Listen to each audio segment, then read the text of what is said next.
ತಮಗೆಲ್ಲ ತಿಳಿದ ಹಾಗೆ ಹಿಂದೂಗಳ ಅಸ್ಮಿತೆಯ ಪ್ರಶ್ನೆ ಅಂತ ಹೇಳುವಂಥ ರೀತಿಯಲ್ಲಿ ಬಿಂಬಿಸಿಕೊಂಡು ಭಾರತೀಯ ಜನತಾ ಪಾರ್ಟಿಯವರು ಅಯೋಧ್ಯೆಯಲ್ಲಿ ಶ್ರೀರಾಮ ಮಂದಿರ ಆಗಬೇಕು, ಆ ಮುಖೇನವಾಗಿ ಹಿಂದೂ ರಾಷ್ಟ್ರದ ಕನಸನ್ನು ನೆರವೇರಿಸ್ತೇವೆ ಅಂತ ಹೇಳುವಂಥ ಒಂದು ಸುಳ್ಳು ಭರವಸೆಯನ್ನು ಜನಸಾಮಾನ್ಯರಿಗೆ ನೀಡಿ ಮತ್ತು ಅದರ ಜೊತೆಯಲ್ಲಿ ಕಾಂಗ್ರೆಸ್ ಯಾವತ್ತೂ ಕೂಡ ರಾಮ ಮಂದಿರಕ್ಕೆ ವಿರೋಧ ಅಂತ ಹೇಳುವಂಥ ಒಂದು ಅಪಪ್ರಚಾರವನ್ನು ಕೂಡ ಹಿಂದಿನಿಂದಲೂ ಮಾಡ್ಕೊಂಡು ಬಂದು ಅಯೋಧ್ಯೆ ರಾಮ ಮಂದಿರವನ್ನು ನಿರ್ಮಾಣ ಮಾಡಲಿಕ್ಕೆ ಮುಂದಾದರು.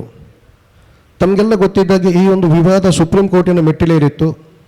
ಆ ಬಳಿಕ ಸುಪ್ರೀಂ ಕೋರ್ಟಿನಲ್ಲಿ ರಾಮ ಜನ್ಮಭೂಮಿ ಟ್ರಸ್ಟಿಗೆ ಫೇವರ್ ಆಗಿ ಜಡ್ಜ್ಮೆಂಟನ್ನು ಕೂಡ ಸುಪ್ರೀಂ ಕೋರ್ಟ್ ಕೊಡ್ತು. ಇದೆಲ್ಲ ಆದಮೇಲೆ ತಾವೆಲ್ಲ ವಿಚಾರವನ್ನು ಗಮನಿಸಬೇಕಾದಂಥ ಮುಖ್ಯ ವಿಚಾರ ಏನು ಅಂತ ಹೇಳಿದರೆ, ಈ ಅಯೋಧ್ಯೆಯಲ್ಲಿರುವಂಥ ರಾಮ ಜನ್ಮಭೂಮಿ ಟ್ರಸ್ಟಿನ ಮುಖಾಂತರವಾಗಿ ನಿರ್ಮಾಣಗೊಂಡಂಥ ರಾಮನ ಅಯೋಧ್ಯೆಯ ಮಂದಿರ ಯಾವುದಿದೆಯಾ ಇದಕ್ಕೆ ಶಿಲಾನ್ಯಾಸವನ್ನು ಮಾಡಿದ್ಯಾರು ಅಂತ ಹೇಳಿದರೆ ನಮ್ಮ ದೇಶದ ಪ್ರಧಾನಮಂತ್ರಿಯಾಗಿರ್ತಕ್ಕಂಥ ನರೇಂದ್ರ ಮೋದಿ ಅವರು. ಇದರ ಪ್ರಾಣ ಪ್ರತಿಷ್ಠೆಯನ್ನು ಮಾಡಿದ್ಯಾರು ಅಂತ ಹೇಳಿದರೆ ಮೋದಿ ಅವರು. ಇದರ ಧ್ವಜಾರೋಹಣವನ್ನು ಮಾಡಿದ್ಯಾರು ಅಂತ ಹೇಳಿದರೆ ನರೇಂದ್ರ ಮೋದಿ ಅವರು. ಈ RTI ವ್ಯಾಪ್ತಿಗೆ ಬಾರದ ರೀತಿಯಲ್ಲಿ ಅಯೋಧ್ಯೆ ರಾಮ ಮಂದಿರದ ಟ್ರಸ್ಟನ್ನು ಮಾಡಿದರೆ ನರೇಂದ್ರ ಮೋದಿ ಅವರು. ಈ ಟ್ರಸ್ಟ್ಗಳ ನೇಮಕಾತಿಯಲ್ಲಿ ಯಾರನ್ನ ಟ್ರಸ್ಟ್ಗಳಾಗಿ ನೇಮಕ ಮಾಡಬೇಕು ಅಂತ ಕೂಡ ಸೂಚಿಸಿದ್ದು ನರೇಂದ್ರ ಮೋದಿ ಅವರು. ಇಷ್ಟೆಲ್ಲ ಕೂಡ ನಮ್ಮ ದೇಶದ ಪ್ರಧಾನಿ ನರೇಂದ್ರ ಮೋದಿ ಅವರು ಮಾಡಿದ್ರು ಕೂಡ ಇಷ್ಟು ದೊಡ್ಡ ಹಗರಣ ನಡೆಯುವಾಗ ನಮ್ಮ ದೇಶದ ಪ್ರಧಾನಮಂತ್ರಿ ನರೇಂದ್ರ ಮೋದಿ ಅವರು ಯಾಕೆ ಮೌನವಾಗಿದ್ದಾರೆ? ಅವರ ಜೀವನದಲ್ಲಂತೂ ಪ್ರೆಸ್ ಮೀಟನ್ನು ಕರೆದು ಪತ್ರಿಕಾಗೋಷ್ಠಿ ನಡೆಸಿದ ಇತಿಹಾಸವೇ ಇಲ್ಲ, ಅದು ಬಿಡಿ. ಆದರೆ ಹಿಂದೂಗಳ ಅಸ್ಮಿತೆಯ ವಿಚಾರ ಅಂತ ಹೇಳಿಕೊಂಡು ಅಧಿಕಾರಕ್ಕೆ ಬಂದಂಥ ಭಾರತೀಯ ಜನತಾ ಪಾರ್ಟಿಯವರೇ ಅಥವಾ ನಾನು ನೇರವಾಗಿ ಹೇಳುವಂಥದ್ದು ಸಂಬಂಧಪಟ್ಟಂಥ RSS ಆಗಲಿ ಸಂಘ ಪರಿವಾರದವರಾಗಲಿ ಯಾಕೆ ಈ ವಿಚಾರವಾಗಿ ಒಂದು ಪತ್ರಿಕಾಗೋಷ್ಠಿಯನ್ನು ಒಂದು ಹೇಳಿಕೆಯನ್ನು ನಿಮ್ಮ ನಾಯಕರು ಕೊಡ್ತಾ ಇಲ್ಲ ಅಂತ ಹೇಳುವುದನ್ನು ನಿಮ್ಮ RSSನ ಕಾರ್ಯಕರ್ತರು ನಿಮ್ಮ ನಾಯಕರಲ್ಲಿ ಪ್ರಶ್ನೆ ಮಾಡಬೇಕು. ಯಾಕೆ ಅಂತ ಹೇಳಿದರೆ ಹಿಂದೂ ರಾಷ್ಟ್ರ ಆಗಬೇಕು, ಹಿಂದೂಗಳ ಅಸ್ಮಿತೆಯ ವಿಷಯ, ಹಿಂದುತ್ವದ ವಿಷಯ ಅಂತ ಹೇಳಿಕೊಂಡು ಅಧಿಕಾರಕ್ಕೆ ಬಂದಂಥವ್ರು ನೀವು ಯಾಕೆ ಇದರ ಬಗ್ಗೆ ಪ್ರಶ್ನೆ ಮಾಡ್ತಿಲ್ಲ ಅಂತ ಹೇಳುವಂಥದ್ದು ಮುಖ್ಯವಾಗಿರ್ತಕ್ಕಂಥ ಗೊಂದಲ ನಮ್ಮಲ್ಲಿ ನಿರ್ಮಾಣ ಆಗಿದೆ. ಒಂದು. ಎರಡನೇದಾಗಿ ನಾನು ನಿಮಗೆ ಬಹಳಷ್ಟು ಕ್ಲಿಯರಾಗಿ ನಾನೊಂದು ವಿಚಾರವನ್ನು ಸ್ಪಷ್ಟೀಕರಣ ಕೊಡಲಿಕ್ಕೆ ಬಯಸ್ತೇನೆ. ಯಾವತ್ತೂ ಕೂಡ ಭಾರತೀಯ ರಾಷ್ಟ್ರೀಯ ಕಾಂಗ್ರೆಸ್ ಅಯೋಧ್ಯದ ರಾಮ ಮಂದಿರಕ್ಕಾಗಲಿ ರಾಮದೇವರಿಗಾಗಿ ವಿರೋಧ ಇಲ್ಲ.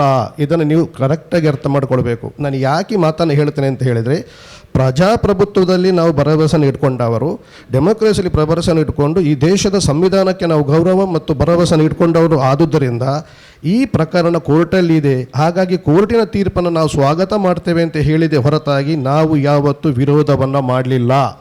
ಆದರೆ ಭಾರತೀಯ ಜನತಾ ಪಾರ್ಟಿಯವರು ಕಾಂಗ್ರೆಸ್ಸಿಗರು ಏನೋ ವಿರೋಧ ಮಾಡಿದಂಥ ರೀತಿಯಲ್ಲಿ ಅಪಪ್ರಚಾರವನ್ನು ಮಾಡಿಕೊಂಡು ಅವರ ರಾಜಕೀಯ ಬೇಳೆಯನ್ನು ಬೇಯಿಸ್ತಾ ಇದ್ದದ್ದೇ ಹೊರತಾಗಿ ನಾವು ಯಾವತ್ತೂ ಕೂಡ ಇದಕ್ಕೆ ವಿರೋಧ ಇಲ್ಲ ಅಂತ ಹೇಳೋದನ್ನು ಮತ್ತೊಮ್ಮೆ ನಾನು ಸ್ಪಷ್ಟೀಕರಣ ಕೊಡಲಿಕ್ಕೆ ಬಯಸ್ತೇನೆ. ಇದರ ಜೊತೆಯಲ್ಲಿ ಈ ಒಂದು ಹಗರಣ ಹೇಗೆ ಮುಂದಾಯಿತು ಅಂತ ಹೇಳೋದನ್ನು ತಮ್ಮ ಗಮನಕ್ಕೆ ಬರ್ತೇನೆ. ಸಮಾಜವಾದಿ ಪಕ್ಷದ ಫಾರ್ಮರ್ MLA ಆಗಿದ್ದಂಥ ಪವನ್ ಪಾಂಡೆ ಅವರು ಕಳೆದ ಜೂನ್ 7ನೇ ತಾರೀಕಿನ ದಿವಸ ರಾಮ ಮಂದಿರಕ್ಕೆ ಭೇಟಿಯನ್ನು ಕೊಡ್ತಾರೆ. ಭೇಟಿಯನ್ನು ಕೊಟ್ಟ ಸಂದರ್ಭದಲ್ಲಿ ಸರಿಸುಮಾರು 2ರಿಂದ 7.5 ಕೋಟಿಯಷ್ಟು ದುಡ್ಡು, ಬೆಳ್ಳಿ, ಬಂಗಾರು, ವಜ್ರಗಳನ್ನು ಅಲ್ಲಿಂದ ಥೆಫ್ಟ್ ಮಾಡಲಾಗಿದೆ, ಕದ್ದಿದ್ದಾರೆ ಅಂತ ಹೇಳುವಂಥ ವಿಚಾರವನ್ನು ಮಾಡ್ತಾರೆ. ಇದಾದರೆ ಸ್ವಲ್ಪ ದಿನಗಳ ಬಳಿಕ ಆ ಪಕ್ಷದ ಚೀಫ್ ಯಾರು ಅರವಿಂದ ಕೇಜ್ರಿವಾಲ್ ಆಗಿರ್ತಾರೆ, ಅರವಿಂದ ಕೇಜ್ರಿವಾಲ್ ಅವರೊಂದು ಆರೋಪವನ್ನು ಮಾಡ್ತಾನೆ. ಇದು 7.5 ಕೋಟಿಯ ಪ್ರಶ್ನೆ ಅಲ್ಲ, ಇದು ಸರಿಸುಮಾರು 200 ಕೋಟಿಯಷ್ಟು ನಷ್ಟ ಇದನ್ನು ಥೆಫ್ಟ್ ಆಗಿದೆ ಅಂತ ಹೇಳುವಂಥದ್ದನ್ನು. ಈಗ ನಾವು ಒಂದು ವಿಚಾರವನ್ನು ಗಮನವಿಟ್ಕೊಳ್ಬೇಕಾಗ್ತದೆ. ಇಷ್ಟೆಲ್ಲ ಹೋರಾಟ ಮಾಡಿ ನ್ಯಾಯಕ್ಕೆ ಸಿಕ್ಕಂಥ ದೇವಸ್ಥಾನದ ಒಂದು ಸೆಕ್ಯೂರಿಟಿ ಯಾವ ರೀತಿಯಲ್ಲಿ ಇರ್ತದೆ, ಅದರ ಒಂದು ನಾವು ಸೆಕ್ಯೂರಿಟಿಯ ಸಿಸ್ಟಮ್ ಯಾವ ರೀತಿಯಲ್ಲಿ ಇರ್ತದೆ, ಎಷ್ಟೆಲ್ಲ CC ಕ್ಯಾಮರಾಗಳಿದ್ರು, ಎಷ್ಟೆಲ್ಲ ಅದಕ್ಕೆ ಸೆಕ್ಯೂರಿಟಿಯನ್ನು ನೀಡಲಾಗ್ತಿದ್ರೂ ಕೂಡ ಇಷ್ಟು ದೊಡ್ಡ ಮೊತ್ತದ ಹಗರಣ ನಡಲಿಕ್ಕೆ ಹೇಗೆ ಸಾಧ್ಯ ಅಂತ ನಾವು ಪ್ರಶ್ನೆಯನ್ನು ಮಾಡಿದಾಗ ಇದನ್ನು ನಾವು ತನಿಖೆಗೆ ಹೋಗಬೇಕಾಗ್ತದೆ. ನೋಡಿ, ನಾನು ಮತ್ತೊಂದು ವಿಚಾರವನ್ನು ಗಮನಕ್ಕೆ ತರಲಿಕ್ಕೆ ಇಷ್ಟಪಡ್ತೇನೆ. SIT ಅವರು ತನಿಖೆಯನ್ನು ಮುಂದುವರಿಸಿಗಿಂತ ಮುಂಚೆ ಅಲ್ಲಿ ಆದಂಥ ಹಗರಣವನ್ನು ಬಿಂಬಿಸಿಕೊಂಡು ಇಂಟರ್ನಲ್ ಆಡಿಟಿಂಗ್ ನಡೀತದೆ. ಇಂಟರ್ನಲ್ ಆಡಿಟಿಂಗ್ ನಡೀತ ಸಂದರ್ಭದಲ್ಲಿ ಲೆಕ್ಕ ಸರಿಯಾಗಿ ಸಿಕ್ಕದ ಹೊತ್ತಿಗೆ FIR ಮಾಡಬೇಕಿತ್ತು. ರಾಮ ಜನ್ಮಭೂಮಿಯ ಟ್ರಸ್ಟಿಗಳು ಇಂಟರ್ನಲ್ ಆಡಿಟಲ್ಲಿ ವೇರಿಯೇಷನ್ಸ್ ಬಂದಿದೆ, ದುಡ್ಡು ಏನಾಗಿದೆ ಅಂತ ಹೇಳುವಂಥ ವಿಚಾರವನ್ನು ಅವತ್ತೇ ಒಂದು ಫಾರ್ಮಲ್ FIR ಮಾಡಿಕೊಂಡು ಲೋಕಲ್ ಜುಡಿಸ್ಟಿಕ್ಷನ್ ಪೊಲೀಸಲ್ಲಿ ಕಂಪ್ಲೇಂಟ್ ಕೊಟ್ಕೊಂಡು ಮಾಡಬೇಕಿತ್ತು. ಬಟ್ ಅದನ್ನು ಮಾಡಲಿಲ್ಲ. ಇದು ಮೊದಲೇ ನಮಗೆ ಸಂದೇಹ ಬರಲಿಕ್ಕೆ, ನಮಗೆಲ್ಲರಿಗೆ ಡೌಟ್ ಬರಲಿಕ್ಕೆ ಬರುವಂಥ ವಿಚಾರ ಇದು. ಯಾಕೆ ಟ್ರಸ್ಟ್ ಅವರು ಯಾಕೆ ಕಂಪ್ಲೇಂಟನ್ನು ಕೊಡಲಿಲ್ಲ ಅಂತ ಹೇಳುವಂಥದ್ದು. ಈ ತನಿಖೆಯಲ್ಲಿ ನಮಗೆ ಹೊರಗೆ ಬಂದಂಥ ವಿಚಾರ ಏನು ಅಂತ ಹೇಳಿದರೆ, ಈ ಟ್ರಸ್ಟಲ್ಲಿ ಇದ್ದಂಥ ಚಂಪತ್ ಪಾಂಡೆ ಅಂತ ಜನರಲ್ ಸೆಕ್ರೆಟರಿ, ಬಹುಶಃ ವಿಶ್ವ ಹಿಂದೂ ಪರಿಷತ್ತಿನ ಅಂತಾರಾಷ್ಟ್ರೀಯ ಮಟ್ಟದ ಉಪಾಧ್ಯಕ್ಷರಾಗಿರ್ತಕ್ಕಂಥ ಚಂಪತ್ ಪಾಂಡೆ ಅವರ ಡ್ರೈವರ್. ಈ ಚಂಪತ್ ಪಾಂಡೆ ಇದೇ ಟ್ರಸ್ಟಿಯಲ್ಲಿ ಕೂಡ ಒಬ್ಬರು ಜನರಲ್ ಸೆಕ್ರೆಟರಿಯಾಗಿ ಕಾರ್ಯನಿರ್ವಹಿಸಿದವರು, ಇತ್ತೀಚೆಗೆ ರಾಜೀನಾಮೆಯನ್ನು ಕೊಟ್ಟರು. ಇವರ ಡ್ರೈವರ್ ಟಿಂಟು ಅಂತ ಹೇಳುವಂಥವ್ರು, ಇವನ ಬಳಿ ಒಬ್ಬ ಸಾಮಾನ್ಯ ಆಟೋ ಡ್ರೈವರ್ ಆಗಿದ್ದಂಥ ಟಿನ್ನು ಅಲಿಯಾಸ್ ಯಾದವರು, ಈ ಮನುಷ್ಯ ಒಬ್ಬ ಸಾಮಾನ್ಯ ಆಟೋ ಡ್ರೈವರ್ ಆಗಿದ್ದುಕೊಂಡು ಅದ ನಂತರದಲ್ಲಿ ಇವರ ಡ್ರೈವರ್ ಆಗಿ ಕೆಲಸಕ್ಕೆ ಸೇರಿದ ನಂತರ ಇವತ್ತು ಅಯೋಧ್ಯೆ ಏರ್ಪೋರ್ಟ್ ರೋಡಿನಲ್ಲಿ 70 ಕೊಠಡಿಗಳನ್ನು ಹೊಂದಿರತಕ್ಕಂಥ ಹಾಸ್ಟೆಲನ್ನು ಹೊಂದಿದ್ದಾನೆ. ಟೊಯೋಟಾ ಫಾರ್ಚುನರ್ ಕಾರ್ ಇದೆ. ಸರಿಸುಮಾರು 1.5 ಕೋಟಿಗಿಂತೂ ಹೆಚ್ಚು ಅವನಲ್ಲಿ ಆಸ್ತಿ ಬಂದಿದೆ. ಎಲ್ಲಿಂದ ಬಂತು? ಇದರ ಬಗ್ಗೆ ತನಿಖೆಯನ್ನು ಮಾಡಬೇಕಾದ್ರೆ ನಮಗೆ ತೀವ್ರವಾಗಿ ಗೊತ್ತಾಗ್ತದೆ. ಇದರಲ್ಲಿ ಟ್ರಸ್ಟಿಗಳು ಕೂಡ ಶಾಮೀಲಾಗಿದ್ದಾರೆ ಅಂತ ಹೇಳುವಂಥದ್ದನ್ನು ನಾನು ಆಗ ತಮ್ಮ ಗಮನಕ್ಕೆ ತಂದೆ. ಸೆಕ್ಯೂರಿಟಿ ರೀಸನ್ಸ್ ಹೇಗಿರ್ಬೋದು? ಯಾಕೆಂತ ಹೇಳಿದರೆ ಸಾಮಾನ್ಯ ದೇವಸ್ಥಾನ ಅಲ್ಲ, ಇಷ್ಟೆಲ್ಲ ವಿವಾದಗಳನ್ನು ಹೊಂದಿದ್ದುಕೊಂಡು ಸುಪ್ರೀಂ ಕೋರ್ಟಿನ ಮೆಟ್ಟಿಲೇರಿದಂಥ ಒಂದು ಕ್ಷೇತ್ರ, ಒಂದು ಧಾರ್ಮಿಕ ಬಿಂದು ಕೇಂದ್ರ ಆಗಿದ್ದಂಥ ಶ್ರೀರಾಮ ಮಂದಿರದಲ್ಲಿ, ಅಯೋಧ್ಯೆ ರಾಮ ಮಂದಿರದಲ್ಲಿ ಸೆಕ್ಯೂರಿಟಿ ಯಾವ ಲೆವೆಲ್ ಇರಬಹುದು? ಇಷ್ಟೆಲ್ಲ ಸೆಕ್ಯೂರಿಟಿಯನ್ನು ಇದ್ದುಕೊಂಡು ಅದನ್ನು ಒಂದು ಸ್ವಲ್ಪ ನಾವು ಮುಂದಕ್ಕೆ ಹೋದರೆ ಸ್ಟೇಟ್ ಬ್ಯಾಂಕ್ ಆಫ್ ಇಂಡಿಯಾವರಿಗೆ ಇದರ ಉಸ್ತುವಾರಿಯನ್ನು ಕೊಡ್ತಾರೆ. ನಮ್ಮ ದೇಶದ ಅತಿ ದೊಡ್ಡ ಸಹಕಾರಿ ಬ್ಯಾಂಕ್ ಸ್ಟೇಟ್ ಬ್ಯಾಂಕ್ ಆಫ್ ಇಂಡಿಯಾವರಿಗೆ ಇದರ ಕಂಪ್ಲೀಟ್ ಮುತುವರ್ಜಿಯನ್ನು ವಹಿಸಿಕೊಡ್ತಾರೆ. ಹಣದ ಟ್ರಾನ್ಸಾಕ್ಷನ್ನ ಬಗ್ಗೆ ನೋಡಲಿಕ್ಕೆ ಸ್ಟೇಟ್ ಬ್ಯಾಂಕ್ ಆಫ್ ಇಂಡಿಯಾ ಅವರು ಟ್ರಸ್ಟಿಗೆ ಕೇಳದೆ, ಟ್ರಸ್ಟ್ ಹತ್ರ ಯಾವುದೇ ವಿಚಾರ ವಿನಿಮಯ ಮಾಡದೆ ಏಕಾಏಕಿಯಾಗಿ ಅಲ್ಲಿನ ಒಂದು ಲೋಕಲ್ ಏಜೆನ್ಸಿಯವರಿಗೆ ಹೇಗೆ ಕೊಟ್ಟರು?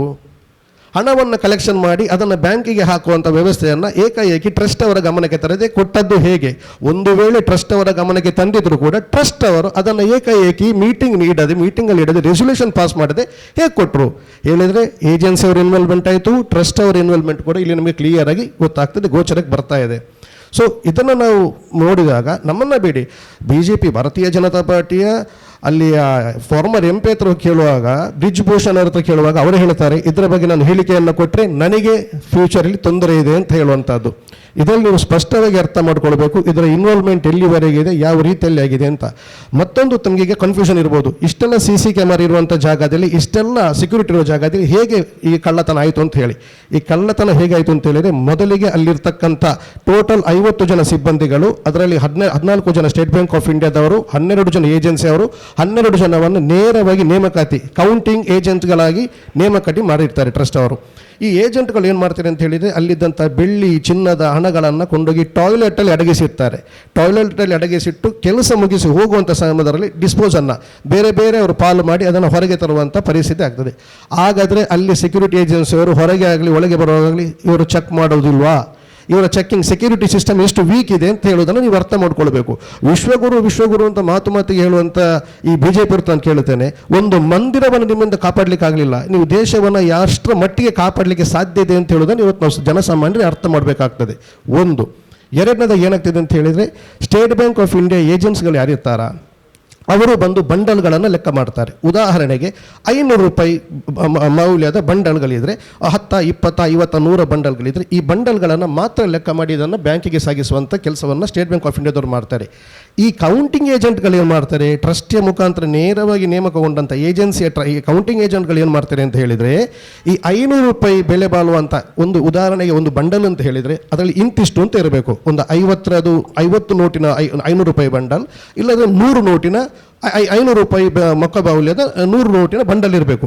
ಇವರು ಏನು ಮಾಡ್ತಾರೆ ಅಂತ ಹೇಳಿದರೆ, ಈ ಬಂಡಲ್ಗಳಲ್ಲಿ ಹೆಚ್ಚು ನೋಟ್ಗಳನ್ನು ಆ್ಯಡ್ ಮಾಡಿ ಇರ್ತಾರೆ. ಒಂದೊಂದು ಬಂಡಲಲ್ಲಿ 100ನ ಜಾಗಕ್ಕೆ 120, 130, 50 ಬಂಡಲಲ್ಲಿ 60, 70 ನೋಟ್ಗಳನ್ನು ಬಂಡಲ್ ಮಾಡಿಟ್ಕೊಂಡು ದೇವಸ್ಥಾನದಿಂದ ಬ್ಯಾಂಕಿಗೆ ಹೋಗುವ ಮಧ್ಯದಲ್ಲಿ ಈ ಎಕ್ಸ್ಟ್ರಾ ನೋಟುಗಳನ್ನು ತೆಗಿತಾ ಇದ್ದದ್ದು.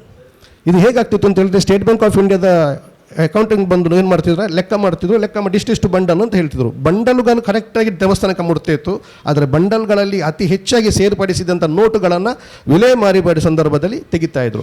ಸೊ ಈ ರೀತಿಯಲ್ಲಿ ಹಗರಣ ಆಗಿದೆ ಅಂತ ಇಷ್ಟವರೆಗೆ ಬಂದಂಥ ಸ್ಪೆಷಲ್ ಇನ್ವೆಸ್ಟಿಗೇಷನ್ ಟೀಮ್ ಯಾವುದಿದೆ, SI ಟೀಮ್, ಈ ಒಂದು ಟೀಮ್ ಅವರು ಕಂಡುಹಿಡಿದಿದ್ದಾರೆ. ಇಲ್ಲಿಯವರೆಗೆ ಸರಿಸುಮಾರು 2.5 ಕೋಟಿಗಿಂತಲೂ ಹೆಚ್ಚಿನ ಒಂದು ಹಣ ಮತ್ತು ಬೆಳ್ಳಿ ಬಂಗಾರಗಳು ಕದ್ದು ಹೋಗಿದೆ ಅಂತ ತನಿಖೆಯಲ್ಲಿ ಕಂಡು ಬಂದಿದೆ. ಇನ್ನು ಹೆಚ್ಚಿನ ತನಿಖೆ ಆದರೆ ಮಾತ್ರ ನಮಗೆ ಇದರ ಬಗ್ಗೆ ಸಂಪೂರ್ಣ ಮಾಹಿತಿ ನಮಗೆ ಸಿಕ್ಕಬೇಕು. ಅದಕ್ಕೆ ತಮ್ಮ ಮುಖಾಂತರವಾಗಿ ನಾವು ಮನವಿ ಮಾಡೋದು ಏನು ಅಂತ ಹೇಳಿದರೆ, ಯಾವುದೇ ಕಾರಣಕ್ಕೂ ಕೂಡ ಯಾವುದೇ ಒಂದು ಪ್ರಭಾವಕ್ಕೆ ಬೀರದೆ ಸತ್ಯ ಸಂಗತಿಗಳನ್ನು ಹೊರಗೆ ತರುವಲ್ಲಿ SIT ಆಗಿ ದುಡಿಬೇಕು ಅಂತ ಹೇಳುವಂಥ ವಿಚಾರ. ಇದರ ಜೊತೆಯಲ್ಲಿ ನಾನು ಮತ್ತೊಂದು ತಮ್ಮ ಗಮನಕ್ಕೆ ತರಲಿಕ್ಕೆ ಇಷ್ಟಪಡ್ತೇನೆ. ಯಾಕೆ ಇಷ್ಟೆಲ್ಲಾದರೂ ಕೂಡ ಅಲ್ಲಿಯ ಸರ್ಕಾರ ಇದಕ್ಕೆ ಕೈ ಇಲ್ಲ ಅಂತ. ಪ್ರಥಮವಾಗಿ ಏನಾಗ್ತದೆ ಅಂತ ಹೇಳಿದರೆ, ಕೋರ್ಟ್ ಆರ್ಡರ್ ಬಂದ ನಂತರವೇ ಅಲ್ಲಿಯ ಗೌರ್ಮೆಂಟ್ SITಯನ್ನು ರಚನೆ ಮಾಡ್ತದೆ. ಯಾಕೆ ಅದಕ್ಕಿಂತ ಮುಂಚೆ ಹಿಂದೂ ಧರ್ಮದ ಒಂದು ದೊಡ್ಡ ಸ್ವಾಮೀಜಿಗಳು ಅಲ್ಲಿದ್ದಾರಲ್ಲ ಚೀಫ್ ಮಿನಿಸ್ಟರ್ ಆಗಿ, ಅವ್ರು ಯಾಕೆ ಒಂದು ವಿಚಾರವನ್ನು ಸೀರಿಯಸ್ ಆಗಿ ತೆಗಲಿಲ್ಲ? ಧರ್ಮದ ಹೆಸರಿನಲ್ಲಿ ಅಧಿಕಾರಕ್ಕೆ ಬಂದಂಥವರು ಈ ಧರ್ಮಕ್ಕೆ ಆಘಾತ ಆದಾಗ ಕೋಟ್ಯಾಂತರ ಹಿಂದೂಗಳ ಮನಸ್ಸಿಗೆ ಭಾವನೆಗಳಿಗೆ ಧಕ್ಕೆ ಆದಾಗ ಯಾಕೆ ಇದರ ಬಗ್ಗೆ ಯಾವುದೇ ಕ್ರಮ ಕೈಗೊಳ್ಳಿಲ್ಲ ಅಂತ ಹೇಳುವುದಕ್ಕೆ ತಮ್ಮ ಮುಖಾಂತರ ನಾವು ನೇರವಾಗಿ ಅವರಲ್ಲಿ ಪ್ರಶ್ನೆ ಮಾಡಲಿಕ್ಕೆ ಇಚ್ಛಿಸ್ತಾ ಇದ್ದೇನೆ. ಸೊ ಬೇಸಿಕಾಗಿ ಏನಾಗಿದೆ ಅಂತ ಹೇಳಿದರೆ, ಇವತ್ತು RSS ಆಗಿರ್ಬೋದು, ವಿಶ್ವ ಹಿಂದೂ ಪರಿಷತ್ ಆಗಿರ್ಬೋದು, ಬಜರಂಗ ದಳದಾಗಿರ್ಬೋದು, ಎಲ್ಲರೂ ಕೂಡ ಇವತ್ತು ಯಾರು ಹಿಂದೂಗಳ ಭಾವನೆಗಳಲ್ಲಿ ಆಡಿಕೊಂಡು ಹಿಂದುತ್ವದ ಬಗ್ಗೆ ಮಾತಾಡಿಕೊಂಡು ಅಧಿಕಾರಕ್ಕೆ ಬಂದಂಥವರು ಇವತ್ತು ಹಿಂದೂಗಳ ಭಾವನೆಯಲ್ಲಿ ಆಟ ಆಡ್ತಾ ಇದ್ದಾರೆ. ಕೇವಲ ಮತಗಳಿಗೆ ಮಾತ್ರ ಹಿಂದುತ್ವದ ಬಗ್ಗೆ ಭಾಷಣವನ್ನು ಮಾಡಿಕೊಂಡು ಅದೆಷ್ಟೋ ಅಮಾಯಕರ ಹಿಂದೂ ಹುಡುಗರ ಜೀವನದಲ್ಲಿ ಆಟ ಆಡಿಕೊಂಡು ಅಧಿಕಾರಕ್ಕೆ ಬಂದು ಇವತ್ತು ಹಿಂದೂ ಭಾವನೆಗಳ ಧಾರ್ಮಿಕಕ್ಕೆ ಅವರ ಒಂದು ಮನಸ್ಸಿಗೆ ಧಕ್ಕೆಯನ್ನು ಉಂಟು ಮಾಡ್ತಿದ್ದಾರೆ. ಸೊ ಇದರ ಬಗ್ಗೆ ತಾವೆಲ್ಲ ಎಚ್ಚೆತ್ತುಕೊಳ್ಬೇಕಾಗಿದೆ. ಕೊಟ್ಟಂಥ ದೇಣಿಗೆ ಇವತ್ತು ಏನಾಗ್ತಿದೆ ಅಂತ ಹೇಳೋದನ್ನು ನಾವೆಲ್ಲರೂ ಕೂಡ ಪ್ರಶ್ನೆ ಮಾಡುವಲ್ಲಿ ನಾವು ಮುಂದೆ ಆಗಬೇಕು ಅಂತ ತಮ್ಮ ಮುಖಾಂತರವಾಗಿ ವಿನಂತಿಯನ್ನು ಮಾಡ್ತೇನೆ. ಸರ್, ಕಾಂಗ್ರೆಸ್ಗಳು ದೇವಸ್ಥಾನಕ್ಕಿಂತಲ್ಲ, ತಮಗೆ ನಾನು ಉದಾಹರಣೆ ನೀಡಿದ್ದೇನೆ. ನಾವು ಪ್ರಜಾಪ್ರಭುತ್ವದಲ್ಲಿ ನಂಬಿಕೆಯನ್ನು ಇಟ್ಕೊಂಡವರು, ನಾವು ರಾಜಕೀಯವನ್ನು ಪ್ರವೇಶ ಮಾಡಲಿಕ್ಕೆ ಬಿಡುವುದಿಲ್ಲ ಹೊರತು ವೈಯಕ್ತಿಕವಾಗಿ ಹೋಗಬೇಡಿ ಅಂತ ನಾವು ಹೇಳುವುದಿಲ್ಲ.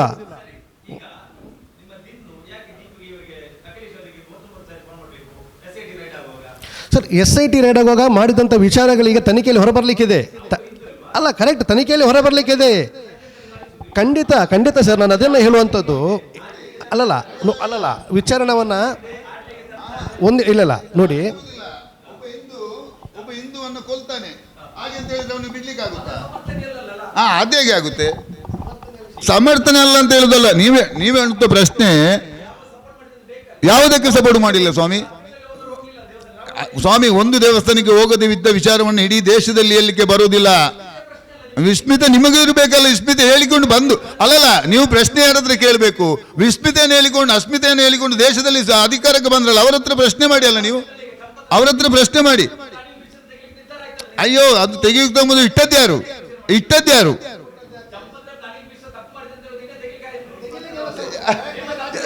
ರಾಜೀನಾಮೆ ಕೊಟ್ಟದ್ದು ಯಾಕೆ ಸ್ವಾಮಿ? ಯಾಕೆ?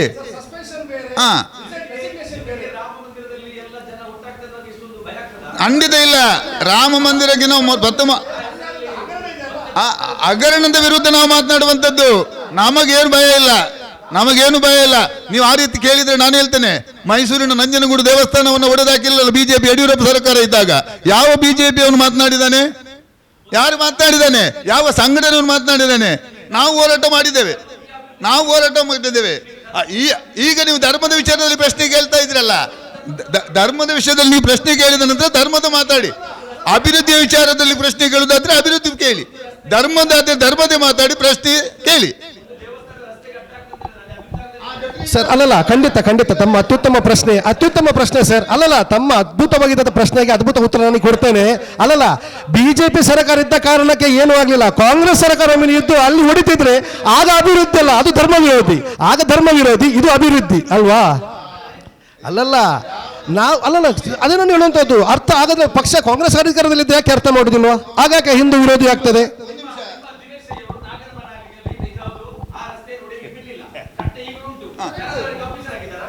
ಅಲ್ಲ ನೋಡಿ, ಅದು ಸರಿ, ಅದು ನಾನು ಹೇಳ್ತೇನೆ. ಅದು ನಗರಸಭೆ, ಅದು ಅಲ್ಲಲ್ಲ. ಪುಂಡಿಕಾಯವರೇ ನಗರಸಭೆಗೆ ಒಂದು ನಿಮಿಷ, ಪುಂಡಿಕಾಯವರೇ ಅದರಲ್ಲೂ ಅಲ್ಲ, ಒಂದು ನಿಮಿಷ ಅವಕಾಶ ಕೊಡಿ. ನಗರಸಭೆಗೆ ಸ್ವಾಧೀನ ಮಾಡಿಕೊಡುವಂತ ಹಕ್ಕಿಲ್ಲ. ರಾಷ್ಟ್ರೀಯ ಹೆದ್ದಾರಿಗೆ ಸ್ವಾಧೀನ ಮಾಡುವಂತ ಹಕ್ಕು ಯಾರಿಗಿರುವುದು? ಜಿಲ್ಲಾಡಳಿತಕ್ಕೆ. ಇಲ್ಲಿ ಕೇವಲ 1-2 ಕಿಲೋಮೀಟರ್ ಅನ್ನ ನೀವು ಮಾಡಿಕೊಡ್ಬೇಕು ಅಂದಾಗ ನಾನು ಅಲ್ಲಿ ಉಪಾಧ್ಯಕ್ಷ ಆಗಿದ್ದೆ. ಅದು ಕಾನೂನು ಬಗ್ಗೆ ಇಲ್ಲ, ಆಗ್ಲಿ ಬಿಡುವುದಿಲ್ಲ ಅಂತ ಹೇಳಿದ್ದು ಸತ್ಯ ಆಯ್ತು. ಮತ್ತೊಂದು ನೀವು ಅದಕ್ಕೆ ಹೇಳಿದ್ರಿ, ಗಣಿದನಿದ್ದಾನಲ್ಲ ಜನಾರ್ದನ ರೆಡ್ಡಿ ಇದ್ದಾರಲ್ಲ, ಅವರು ಗಣಿಯ ವ್ಯಾಪಾರ ಮಾಡುವಾಗ ಒಂದು ದೇವಸ್ಥಾನವನ್ನೆಲ್ಲ ಸಮಗೊಳಿಸಿದ್ರು. ಸ್ಟಾರ್ಟಿಂಗ್ ಅಲ್ಲಿ ಆದ್ರೆ ಮಾಡ್ಬೋದಾ? ಎಂಡಿಂಗ್ ಅಲ್ಲಿ ಮಾಡಬಾರ್ದು.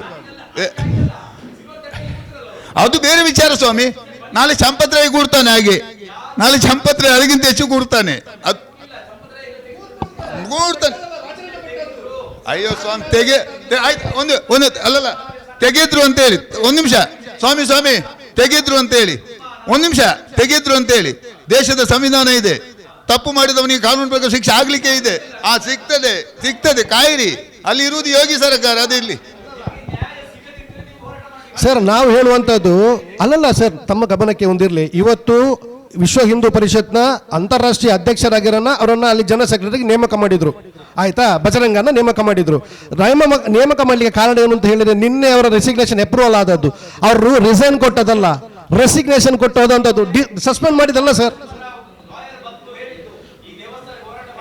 ಹಾಂ ತೆಗೀರಿ ಸರ್, ಅಲ್ಲಲ್ಲ ತೆಗೆಯದೆ ಮತ್ತೆ ಅಲ್ಲಲ್ಲ ಸರ್, ಈಗ ತಮ್ಮ ಗಮನಕ್ಕೆ ಕಳ್ಳನನ್ನ ಅಧಿಕಾರದಿಂದ ತೆಗೆಯದೆ ಅವನನ್ನು ಮುಂದುವರಿಸಲಿಕ್ಕೆ ಆಗ್ತದಾ sir? Common sense sir, common sense. ಕಳ್ಳನನ್ನು ಮುಂದುವರಿಸಲಿಕ್ಕೆ ಆಗ್ತದ? ಕಳ್ಳನನ್ನು ತೆಗಿಲೇಬೇಕು.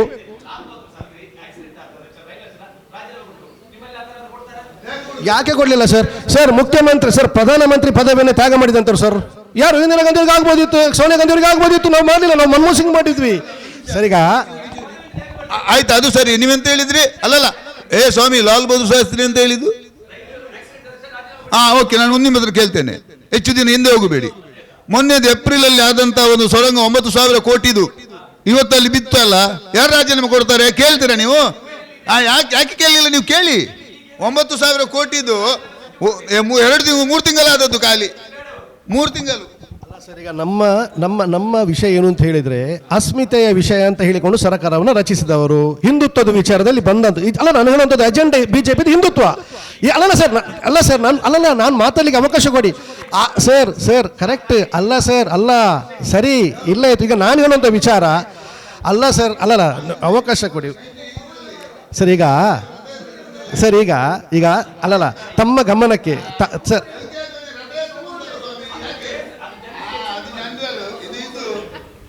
ಅಲ್ಲಲ್ಲ, ಈಗ ತಮ್ಮ ಅಲ್ಲಲ್ಲ ಖಂಡಿತ ಅಲ್ಲ, ಏನು ಅಂತ ಹೇಳಿದರೆ ಅಪೂರ್ಣ ಆದರೆ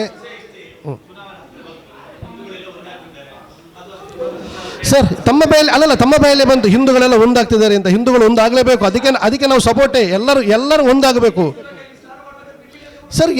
ಸರ್ ನಾವು ಹೇಳಿದ್ವಲ್ಲ, ರಾಜಕೀಯದಲ್ಲಿ ಬೇರೆ ಸರ್ ನಾವು ಹೇಳ್ತೇನೆ ಕೇಳಿ, ಪಕ್ಷ ಬೇರೆ, ವೈಯಕ್ತಿಕ ಬೇರೆ. ನಾವು ಹೇಳುವಂಥದ್ದು ಸರ್, ಸಹಿಸುವುದಿಲ್ಲಲ್ಲ. ನಾನೊಬ್ಬ ಹಿಂದೂ ಧರ್ಮದ ಪ್ರತಿವರ್ತಕರಾಗಿ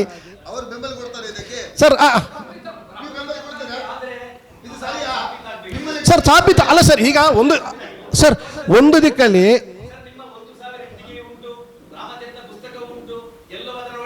ಸರ್ ಆಗಿದ್ರೆ ಚಂಪತ್ ರಾಯ್ ಅವರು ರಾಜೀನಾಮೆ ಯಾಕೆ ಕೊಟ್ಟರು? ಚಂಪತ್ ರಾಯ್ ರಾಜೀನಾಮೆ ಕೊಟ್ಟು ನೀವು ಹೇಳಿದ್ರಿ ತೆಗ್ದು ಹಾಕಿದ್ರು ಅಂತ. ಅಲ್ಲಲ್ಲ, ಒಳ್ಳೆ ವ್ಯಕ್ತಿ ಅಲ್ಲ, ತೆಗ್ದು ಹಾಕಿದ್ರು ಅಂತ. ಈಗ ನೀವು ಹೇಳಿದ್ರಿ ತೆಗ್ದು ಹಾಕಿದ್ರು ಅಂತ. ಅಲ್ಲ, ಬಿಟ್ಟು ಹೋಗೋದಲ್ಲ, ಕಳ್ಳ ಅಂತ ಹೇಳೋ ಹೆಗಲ್ ಮುಟ್ಟಿ ನೋಡಿದಂತೆ ಹಾಗಾಗಿದೆ. ಯಾಕೆ ರಾಜೀನಾಮೆ ಕೊಡಬೇಕಿತ್ತು